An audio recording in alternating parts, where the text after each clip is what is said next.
This happened a couple years back, but I still think about it sometimes. Be me. Weather is getting nicer where I am, so I decide to go fuck around with some pals outside.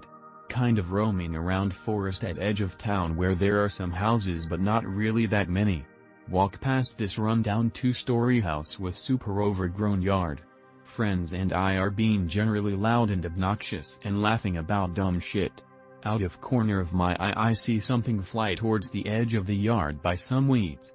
Look towards house on instinct and see scrawny looking pale kid for a split second until someone throws a blanket over him at lightning speed and yanks him back inside.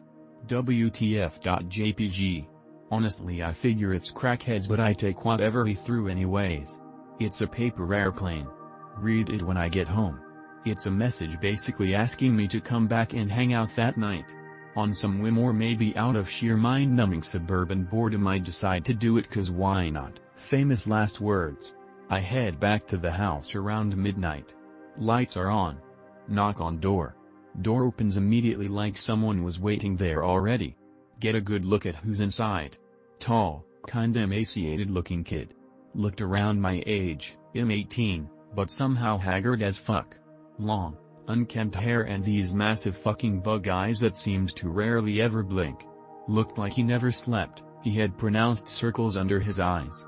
He tells me he and his brother were just fooling around in this sort of high-pitched childlike cadence, which immediately strikes me as eerie.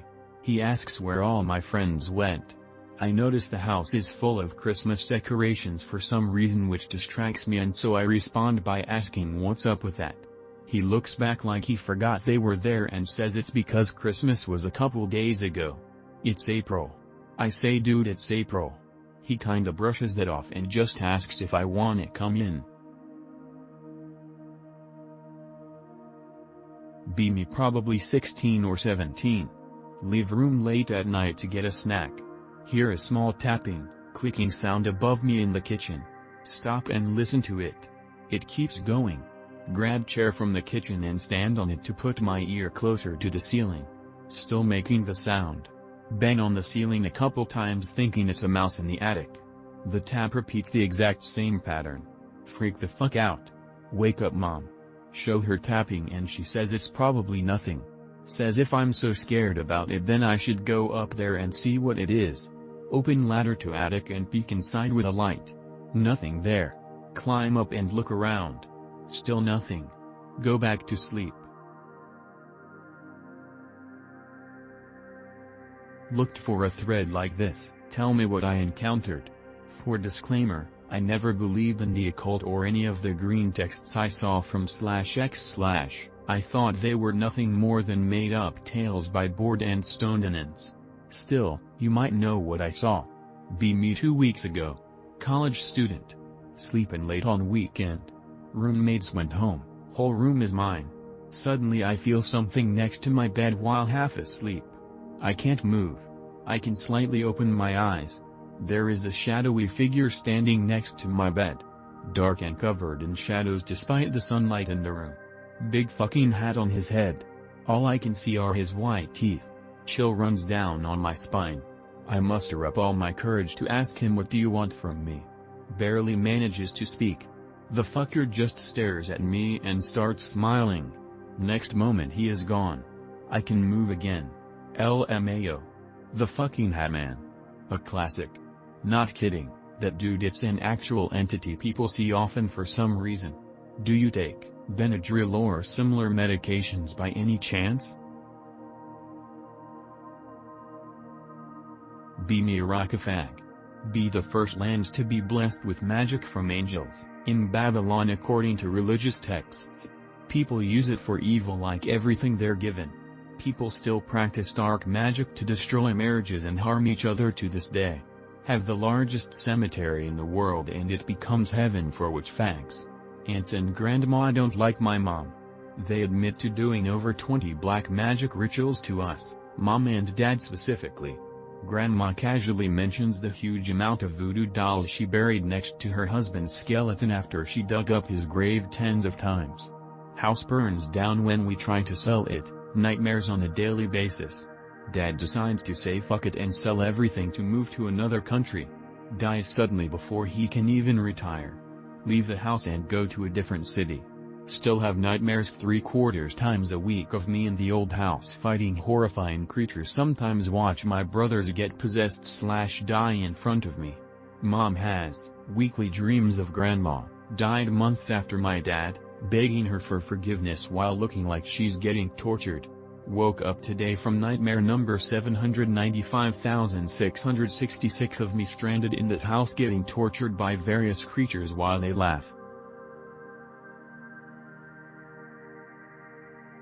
Small story for you guys, probably not that paranormal, but it freaked me out at the time. Me. Cottage a fag chilling in southern Ontario, right on a lake. Tent mish chilling by the fire. Decide it's time to hit the hay and start walking up the hill to my cottage. Halfway up the hill I hear a loud whooping sound coming from my 10 o'clock. Sounds exactly like a gibbon or some other smaller monkey, ape. Freeze for a second. Genuinely freaked out. MFW, no gibbons in Ontario. MFW, I hear another at my 4 o'clock. They can't be more than 10 meters away.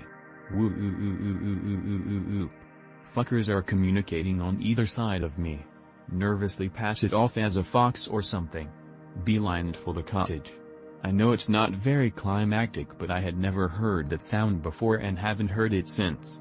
I looked up every possible animal it could be in the area and none of them come close. Owls and frogs have a distinct sort of vocalization.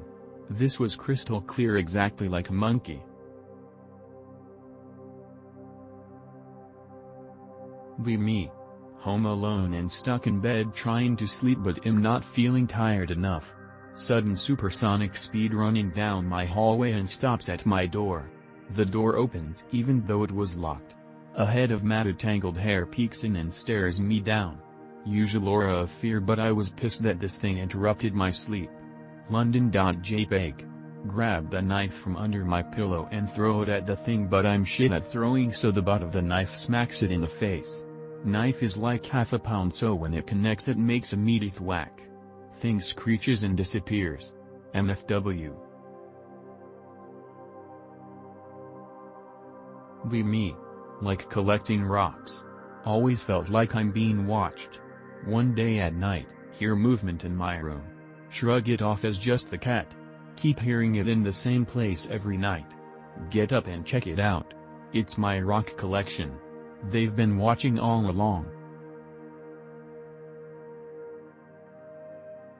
Me. Study mundane astrology. Read about Pluto generations. Read about Pluto in Capricorn. Has to do with structures, tradition, governments. When Pluto first entered Capricorn in 2008, the Great Recession happened. Pluto is now leaving Capricorn for Aquarius. Pluto in Aquarius has to do with technology, revolutions, and humanitarianism.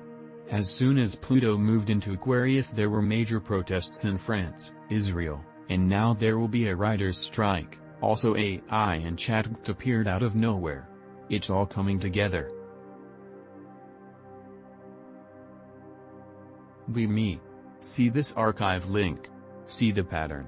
Wish I had been there so I could reply with pike roll. Scroll down. See someone already did. Have warm fuzzies.